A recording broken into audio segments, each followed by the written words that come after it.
Kumaha lamun ayana dihanapeun karpet asalkan teu nyerep nya. Kumaha lamun bau, kembalikeun deui ka urang naha bau eta teh efek tina tai kotokna ngan teu nyerep atawa bau teh tina ladang nyerep ka luhur. Di dinya urang kudu naon? Kudu ijtihad. Ari ijtihad teh naon? Ati-ati kira-kira kumaha cek urang mah ieu mah dihanap ngan ka ameu ka luhur mangga nya.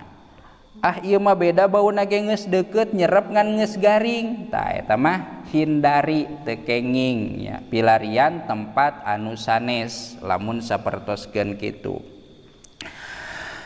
Au malbusihi liqaulihi ta'ala warujzapahjur warujzu an-najisu. Tos eta mah dalilna nu aya dina Al-Qur'an. Wal mahmulilahu sareng anu dibawa keur salat teh sok babawaan. Naon anu dibawa teh naon we? Da ari kagariban salat makan tara barang bawa nya. Ngan di hiji tempat lain hiji tempat atau di hiji waktu terkadang salat teh sok barang bawa. Gambaran kumaha salat di pasar urang boga babawaan lamun digolerkeun sieun aya nu maling. Anu sok salat di pasarnya sok naon nu ngalaman pasti kitu nya. Keur mah tempatna rame bari naon pabuis lamun digolerkeun bisi leungit urang mawa kantong soren dibawa we ke urang teh digantelkeun. Meunang teu salat mawa kantong? Meunang dengan syarat salatna naon? Naon? Eta kantong teh henteu najis. Atawa lamun teh ama istri ngaganom bari salatnya mangga eta oge nya. Ayeuna kumaha lamun teh mah budak leutik anu mana eta budak leutik teh can disunatan anu dina eta kukucup masih keneh dimungkinkeun aya najis ya. Sapertikeun urang keur salat mamawa budak leutik. Kumaha eta ari budak leutikna nangkel ka urang atawa diuk atawa muntang atawa naon naplok. Tah lamun sapertikeun kitu anggap we eta budak teh najis nya, pedah mamawa najis gitu. Budak leutikna anu can disunatan. Ta maka eta mah tergantung lamun statusna eta budak teh dibawa, maksud dibawa teh kieu lamun urang usik eta budak teh milu nya eta dibawa. Contoh dan teu setiap budak anu napel eta ngabatalkeun nganajisan. Contoh urang teh keur tahiyat tuluy we aya budak gek we diuk di urang anu mana posisi budak eta teh mawa najis ya.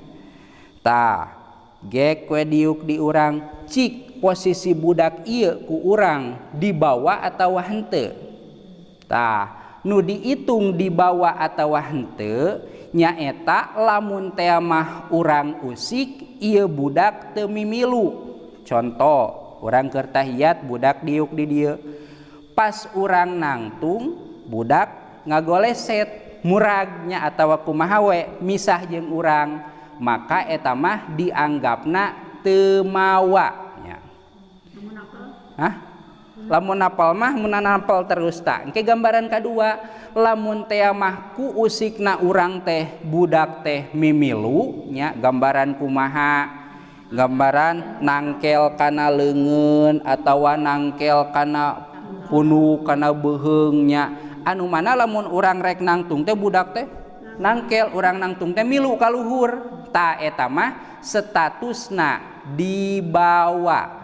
Jadi pikeun ngabedakeun dibawa sareng henteu na teh lamun teh mah ku usikna urang budak teu milu usik teu kabawa nya maksud teu milu usik teh teu kabawa dari budak mah usik nya ai hirup mah. Tah lamun budak teu kabawa berarti teu dianggap mawa tegesna salatna teu batal nya termasuk diuk dina lahunan ngan pas urang nangtung budak tikoleset nya henteu mimilu ka luhur maka eta mah masih keneh sah salatna sabab teu batal. Ngan lamun budakna napel nepi ka mimilu lain antelnya. Napel maksud napel teh lamun urang usik budak milu usik ku usikna urang. Jika tadi nangkel eta mah gambaranana mah da kudu ningali di lapangan ya kakara bisa oh ieu teh mawa atau naon kabawa dibawa atawa henteu tah. Jadi lamun ku urang dibawa ku usikna urang kabawa eta mah statusna dibawa, ngan lamun teh mah kumaha henteu usik ku usikna urang ngagoleset atawa kumaha we atawa lumpat eta mah dianggapna teu mawa. Jadi salatna teu batalnya. Jadi lain ngan sakadar antelnya, lain ngan sakadar antel.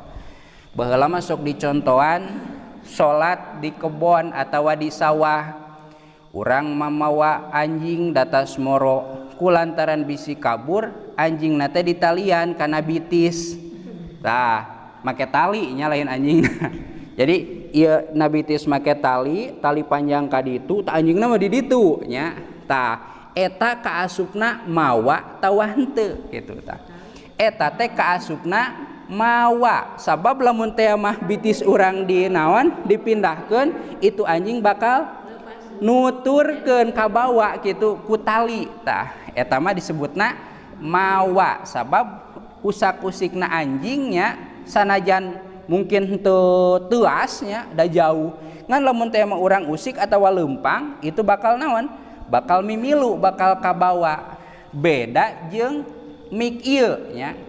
Lamun teh mah dina toa di luhur loba tai manuk ai tai hayam ada tarana raek nepi ka luhur nya loba tai manuk dina toa teh otomatis najisnya sedengkeun tina toa napel yeuh kana kabel kana ampli nya termasuk kana mik tuluy dibawa salat aya ningnya di beh kota malamun salat teh make clip on tanu kieu clip on ngaranna teh make mic supaya tarik ka kuping ka makmum tuluy salat mamake nu kieu anu mana ieu mic teh napal kana naon kana ampli napal kana toa dina toa loba naon loba najisan nah eta termasuk mamawa najis tah eta mah henteu nya sabab ku usikna urang itu teu milu usiknya lamun teh mah urang leumpang moal kabawa toanya cicing eta mah teu kaasup najisnya anu napal sapertikeun kitu mah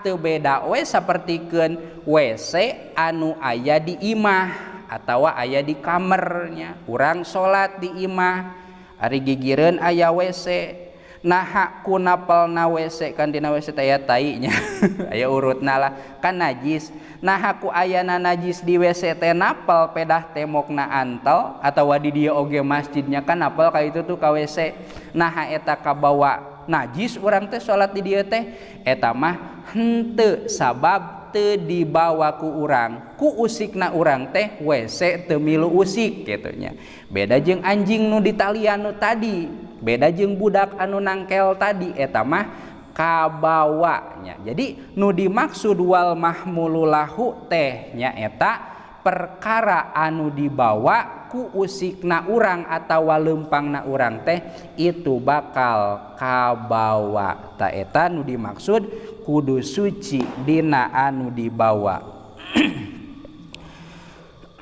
Di dieu mah dicontohan palau hamila maka lamun mah mawajal ma anu salat mustajmiron kajal ma anu meper bi salatihi dina waktu salatna musolli keur salat ngaganong jalma nu keur omeh ieu mah teh kabayang ku urang mah nya jika nama boga kolot atawa nini-nini lah nya anu mana nini-nini teh mung dileupaskeun bari muntang teh salatnya digandong tuluy bari meper ku batu tah eta teh batolat batal salatna sababna idlah hajata lihamlihi sabab teu aya pangabutuh nanaonan jalma nu keur omeh dibabawa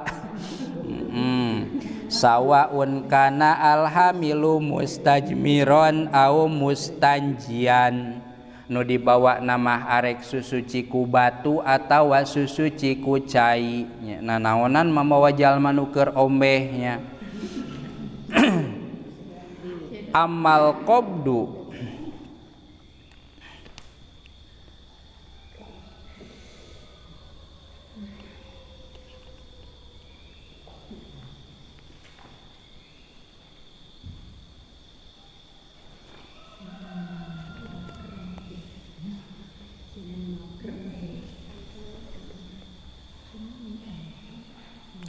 liman qala pada zalika atiyah